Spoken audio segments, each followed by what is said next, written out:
থেকে। যতটি লোক বসে আছেন হাতগুলো ধরে বলছি 10 মিনিট আমাকে দেন, তারপর আমি বলবো আপনারা উঠে যান, তখন আপনারা আমাকে বলবেন আপনি সময় দেন। 10টা মিনিট চেয়েছি ভিখারির মতো 10টা মিনিট চেয়ে নিয়েছি। একটা উদাহরণ দিব, আমার উদাহরণগুলো খুব অ্যাপ্রোপ্রিয়েট। দোমোহনাতে একটা ছেলে বাসে চেপেছে, আর ওর পাশে এক মুরব্বি বসে আছে, আর ওই সিটের পেছনে আমার মতো বদমাস লোকটা বসে আছে। কি ঝামেলা লাগে দেখেন। যে ছেলেটা বাসে চেপেছে ও মুরব্বিকে বলছে, চাচা কিরে বাবা কলকাতা কত দূর যাবে? ও কলকাতা করণ দিকে গেছে, তো শুধুই যে কলকাতা কত দূর, ধৈর্য দেখেন। তো মুরব্বী ওর দিকে তাকিয়ে বলছে, ধৈর্য ধরে বা কলকাতা ঠিক পৌঁছাবি। আবার টুঙ্গি দিঘিতে বলছে, চাচা কলকাতার কত দূর? এবার মুরব্বী রেগে গেছে, ওর দিকে একবারে তাকালে ভঙ্গি করে মুখটা ঘুরিয়ে নিলে। বোতল বাড়িতে গিয়ে বলছে, চাচা, আবার একই কথা, চাচা। যেই চাচা বলেছে মুরব্বী রেগে গেছে, বলে van van van van van van van করিস না, চুপ কর। আমার মতো রাগী লোক, আমি তো একটা বদমাস লোক, উঠে ওর মাথায় হাত দিয়ে বলছি, তোর মাথা বেরেন চলে গেছে নাকি রে? ঠুকে দিব তোর মাথাতে। টুঙ্গি দিকে থেকে কলকাতা, কলকাতা দেখেলে তো কলকাতা, এখান থেকে দেখেলে কত দূরে? আপনাদের কাছে আমার প্রশ্ন, কলকাতা দেখা যাবে? যাবে? এতগুলো লোক হ্যাঁ না বলে না। কলকাতা দেখা যাবে? দেখা যাবে না। মুখ নাই, দাঁত নাই, জিভ নাই, প্রাণ নাই, দেখেন কতগুলো জিনিস নাই। হাত নাই, পা নাই, মুখ নাই, দাঁত নাই, জিভ নাই, প্রাণ নাই, অথচ কথা বলে আপনাকে ভালো ভালো জ্ঞান দেবে, কখনো হাসাবে, কখনো কাঁদাবে, সোজা রাস্তা বলে দেবে, সব কিছু বলে দেবে। তাকে বলা হয় নীরব বন্ধু। নীরব বন্ধু। পৃথিবীতে একটা জিনিস আছে, সে আপনার নীরব, তার কাছে কোনো সাউন্ড নাই, অথচ আপনাকে জ্ঞান দিবে, ঘন্টার পর ঘন্টা বক্তব্য দিবে, আবার আপনাকে হাসাবে, কাঁদাবে, ভয় দেখাবে, সব রকম জ্ঞান দেবে। তার নাম হচ্ছে বই, কিতাব। হাত নাই, পা নাই, জিভ নাই, চোখ নাই, প্রাণ নাই, যখনই পাতা খুলবেন আপনাকে পাতায় পাতায় জ্ঞান দেবে, আপনাকে হাসাবে, ভালো জান্নাতের কথা শোনাবে, জাহান্নামের কথা শুনিয়ে কাঁদাবে, কবরের খবর দিয়ে আপনাকে ভয় দেখাবে, আপনার জিন্দেগির রাস্তাটা শুরু হয়ে যাবে। এর নাম হচ্ছে কিতাব, এর নাম হচ্ছে বই। এই বইকে যে বন্ধু করবে তার রাস্তা ক্লিয়ার হয়ে যাবে। তেমনি বন্ধুরে, করণ দিঘি থেকে কলকাতা দেখা যাবে যদি মগজ ঠিক থাকে, ব্রেন ঠিক থাকে। একবার জানলার দিকে তাকাও, দেখো মাইলস্টোনে লিখে দিয়েছে ইঞ্জিনিয়ার 485 কিলোমিটার। তোমার আর সন্দেহ থাকবে না, 378 kilometre. Siliguri 127 kilometre, 120 kilometre, 186 kilometre. আপনি এখান থেকেই বুঝে নেবেন কলকাতা আর কত দূরে। দেখতে না পেলেও মন শান্তি হয়ে যাবে। ওই 400টা একবার 100 হয়ে যাবে। গাড়ি চলতে চলতে ওটা 90 হবে, 80 হবে, ওটা 70 হবে, 60 হবে, 50 হবে, 40 হবে, 30 হবে, 20 হবে, 10 হবে, 9 হবে, 8 হবে, 7 হবে, 6 হবে, 5 হবে, 4 হবে, 3 হবে, 2 হবে, 1 হবে, 0 লেখা থাকবে। ওটাই হলো কলকাতা। আপনার গতিশীল জীবনটা আগাবে, কলকাতার দিকে আগাচ্ছে। এর জন্য কোরআনে আছে, অচিরেই তোমার কাছে কিয়ামত আসছে, এটা নয়, তুমি কিয়ামতের দিকে যাচ্ছ, সাবধান হয়ে যাও, একদিন তোমার সঙ্গে কিয়ামতের মোলাকাত ঘটে যাবে। তাহলে এই মাইলস্টোনটাকে, এই রোডটা যে ইঞ্জিনিয়ারকে টেন্ডার দেওয়া হয়েছে, এই রোডটা যে কন্ট্রাক্টর টেন্ডার নিয়েছে, রোডটাকে ঠিক করবে, রুদেলের রোডটাকে ঠিক করবে, বোতলবাড়ি পর্যন্ত, গোয়াগাঁও পর্যন্ত, বাজারগাঁও পর্যন্ত, কিষানগঞ্জ পর্যন্ত ঠিক করবে। যে ইঞ্জিনিয়ার রোডটা ঠিক করবে, সে পিচ ঢালবে, পাথর ঢালবে, সব কিছু করবে। শুধু এইগুলোই তার কাজ নয়, পাশে পাশে তাকে প্রতি কিলোমিটারে মাইলস্টোন বসাতে হবে। এটাও একই টেন্ডারে চলে আসে। কোন জায়গায় বোর্ড থাকবে, কোন জায়গায় থাকবে না, কোন জায়গায় পাথর থাকবে, সব কিছু টেন্ডার বের হয়ে যায়। তাহলে বিশ্ব নবীকে পৃথিবীতে পাঠানো হয়েছিল এই উম্মতকে জান্নাতের রাস্তা দেখানোর জন্য। বিশ্ব নবীকে পৃথিবীতে পাঠানো হয়েছিল এই উম্মত জান্নাতে যাবে, সেই রাস্তাটা তুমি ধরিয়ে দাও, হাত ধরে রোডে তুলে দাও। তাহলে কিয়ামতটার কত দূর? তার মানে এই রোডটা জান্নাতে যাওয়ার রাস্তাতে মধ্যখানে কবর থেকে নিয়ে কিয়ামত পর্যন্ত একটা ঘোর জঙ্গল আছে। ওইটা বড় ভয়াবহ জায়গা। কবর থেকে নিয়ে কিয়ামত পর্যন্ত ফুলসেরাতটা যখনই পেরে হয়ে যাবে, ব্রিজটা যখনই পের হয়ে যাবে, নিজের ঘরে চলে যাবে, আর চিন্তা নাই।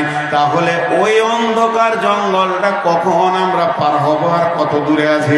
বিশ্বনবী বলে দিয়েছেন, ইঞ্জিনিয়ার বলে দিয়েছেন, আল্লাহ রোডে টেন্ডাররা কন্ট্রাক্টর বলে দিয়েছে, খামসা আসারা খাসলাতান মিন উম্মতি, খামসা আসারা খাসলাতান মিন উম্মতি, মিন উম্মতি, মিন উম্মতি, মিন উম্মতি, মিন উম্মতি, মিন উম্মতি। মুখস্থ করলেন।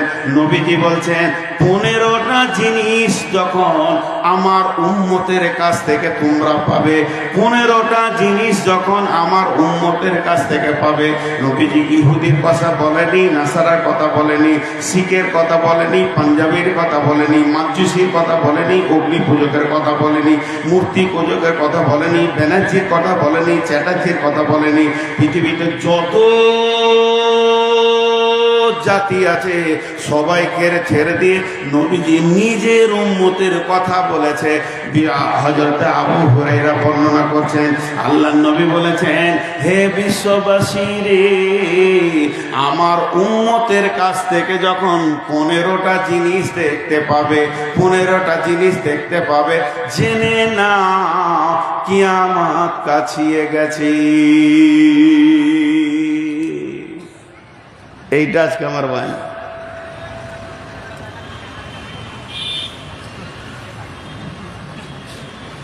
খুব ব্যস্ত না,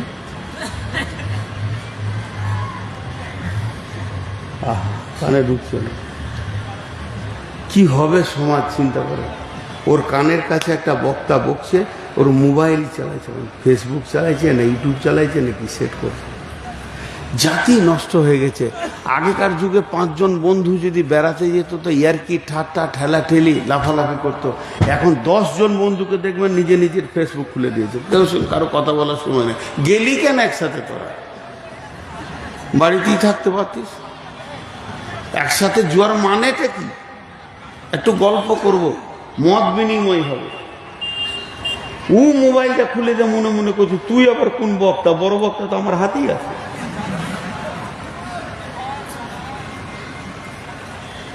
আহা, পানি খাই। এই দৃশ্যটা দেখলাম। কি পানি? ও আচ্ছা আচ্ছা, মাশাআল্লাহ। এবার আমি শুরু করছি। আল্লাহ রসুল আফসোস করে বলছে আমার উম্মতরা এগুলো করবে। 1 নম্বরটা বাদ দিয়ে বলবো। 1 নম্বরটা খুব লোড, খুব ভারী, ওজন খুব, আপনারা নিতে পারবেন না। ওই জন্য 1 নম্বরটা বাদ দিয়ে বলবো না। 1 নম্বরটা বলবো, খুব সাবধান। কিন্তু বিশ্বনবী বলছেন, নাম্বার 1, ইযা তুখিজাল ফাইয়্যুদু বালান, ইযা তুখিজাল ফাইয়্যুদু বালান, জনসাধারণের মাল মিম্বার প্রধানে লুটে খাবে। সরকারি বরাদ্দ টাকা বিপিএল এর টাকা, ইন্দিরাবাসের টাকা, সড়ক যোজনার টাকা, কন্যাশ্রীর টাকা, রূপশ্রীর টাকা, বিদ্যালয় নির্মাণের পুনর্নির্মাণের টাকা, যত সরকারি কাজের বরাদ্দ হবে ওই বরাদ্দটা লিখবে একটা আর মাল দিবে আর একটা। আমার উম্মতের ভিতরে মুসলমান যে নেতা আছে, পঞ্চায়েতের প্রধান আছে, অন্য জাতিরা খাবে, তাদের সঙ্গে আমাদের সম্পর্ক নাই। তাদের সুদ হালাল, তাদের মাল মেরে নেওয়া হালাল, লুটে নেওয়া হালাল। কিন্তু ইসলাম তো এর ব্যাপারে কথা বলেছে, জনসাধারণের মাল নেতারা লুটে লুটে খাবে। আর মেম্বার প্রধান মিলে সঙ্গে ডিলারকে নিয়ে টন টন চাল ডান দিক থেকে বাঁ দিকে চলে যাবে। এটা হলো কিয়ামতের আলামত। আপনার এলাকার মেম্বার প্রধানরা ভালো, ওই জন্য বুঝতে পারছেন না। এরা মারে না, মারে যা আসে দিয়ে দেয়, সব একবারে ধোয়া তুলসী পাতা। জি শুনেলেন, হযরত আবু বকর আর উমরের ভিতরে সবসময় একটা প্রতিযোগিতা চলতো। হযরত উমর মনে মনে করছে আমি আবু বকরকে এবার হারিয়ে দেব, এবার হারিয়ে দেব, এবার হারিয়ে দেব। বন্ধু, একটা জীর্ণ কুটিরে একটা মেয়ে বাস করত। একবার 70-80 বয়স, মেয়েটির কেউ নাই, মা নাই, বাপ নাই, ভাই নাই, বোন নাই, ছেলে নাই, মেয়ে নাই, স্বামী নাই। ওর জন্য প্রতিদিনের খাবারটা ওখানে পৌঁছে দিত। হযরত আবু বকর পৃথিবী থেকে যখন চলে গেলেন, হযরত উমর এলেন গদিতে। ওই মেয়েটি ঘরের মধ্যে আছে, আর উমর মেয়েটি দু চোখে দেখতে পায় না। বুড়ি মাকে হযরত উমর রুটি আর হালুয়া মুখে ভরে দিয়েছে। আর যখনই রুটি হালুয়া ভরে দিয়েছে, মেয়েটি অঝর নয়নে কাঁদতে শুরু করেছে। খালি একটা কথা বলছে, সে আর নাই, সে আর নাই, নিশ্চয়ই আল্লাহ তাকে ডেকে নিয়েছে।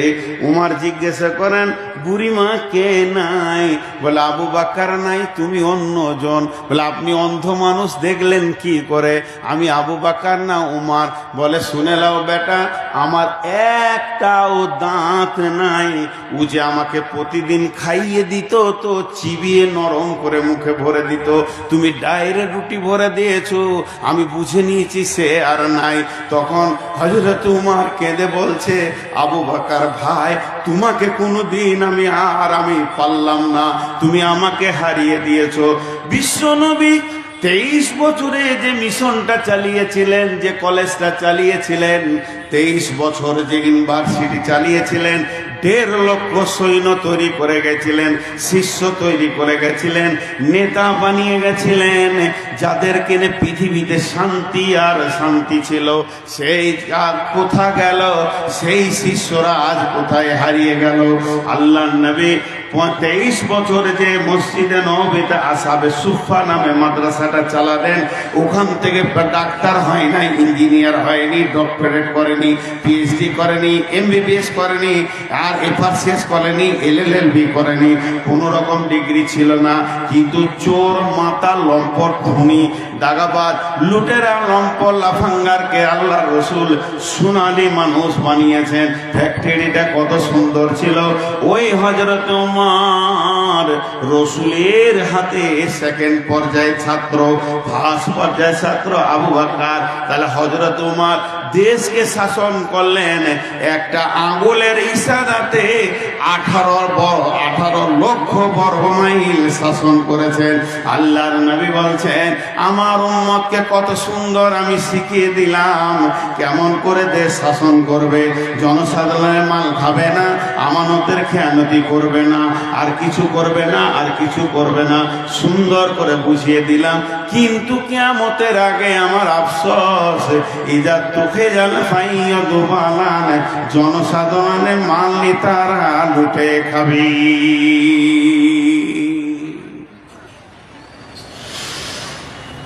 আজকে আমাদের অবস্থা কি? ভাবেন একটু, আমি দেয়ালে যদি একটা দাগ টেনে দিই বোর্ডে, ওই দাগটা ছোট না বড় আপনি বলতে পারবেন না।